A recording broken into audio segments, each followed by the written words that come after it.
नमस्कार. अभ्यास कसा करावा या विषयावर आज आपण माहिती घेणार आहोत. अभ्यास या शब्दाची व्याख्या योगशास्त्रानुसार सतु दीर्घकाल नरेंतर्य सत्कारासेवितः दृढभूमी अशी आहे. म्हणजेच आपण अभ्यास कसा केला पाहिजे तर सतु म्हणजे तो असा असावा की दीर्घकाल, तो दीर्घकाल असावा.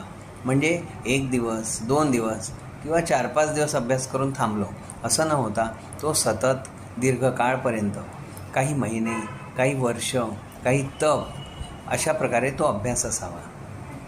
त्यानंतर नैरंतर्य हा शब्द आलेला आहे. म्हणजे निरंतर असावा, त्यामध्ये कुठलाही खंड पडता कामा नये. सत्कारासेवितः म्हणजे शिक्षकांनी किंवा गुरूंनी ज्याप्रमाणे अभ्यास करायला सांगितला आहे त्याप्रमाणे तो आपण करायला हवा. अशा प्रकारे दृढभूमी ही म्हणजे आपली जी मनोभूमी, बुद्धिभूमी दृढपणे तयार होते आणि अशा प्रकारे अभ्यास हा दृढ होतो. म्हणून सतु दीर्घकाल नैरंतर्य सत्कारासेवितः दृढभूमी ही असं योगशास्त्रात अभ्यासाची व्याख्या दिलेली आहे.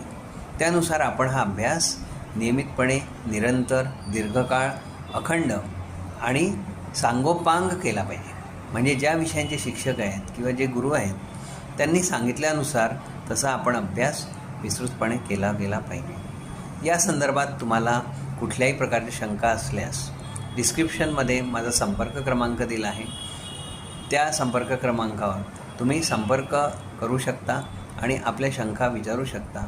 आणि यामध्येच बरेचदा काय होतं की अभ्यास कसा करायचा हे तर आपल्याला कळलं आहे, आपल्याला अभ्यास करायचाही आहे, त्यानुसार संकल्प पण झाला आहे, परंतु आपल्या स्वभाव दोषांमुळे आपल्याला अभ्यास करणे कठीण जात आहे. तर त्यासाठी आपण स्वभाव दोष निर्मूलन प्रक्रिया म्हणजेच पर्सनॅलिटी डिफेक्ट रिमूव्हल प्रोसेस अवलंबली पाहिजे. त्याचप्रमाणे इगो रिमूव्हल प्रोसेस म्हणजे अहम निर्मूलन प्रक्रिया ही राबवली पाहिजे. तर ही प्रक्रिया तुम्हाला समजून घ्यायची असेल आणि आपल्या जीवनात आनंद प्राप्त करायचा असेल किंवा अभ्यासामध्ये सुयश प्राप्त करायचं असेल किंवा आपल्या जीवनातील अनेक स्पर्धा परीक्षांमध्ये सुयश प्राप्त करायचं असेल तर ही प्रक्रिया कशी शिकावी, कशी करावी या संदर्भात मला नक्की संपर्क साधा. डिस्क्रिप्शनमध्ये आणि या स्क्रीनवर माझा संपर्क दिलेला आहे, त्यावर तुम्ही मला संपर्क साधून आपले शंका समाधान करू शकता. या व्हिडिओला नक्की लाईक, सबस्क्राईब आणि शेअर करा. नमस्कार.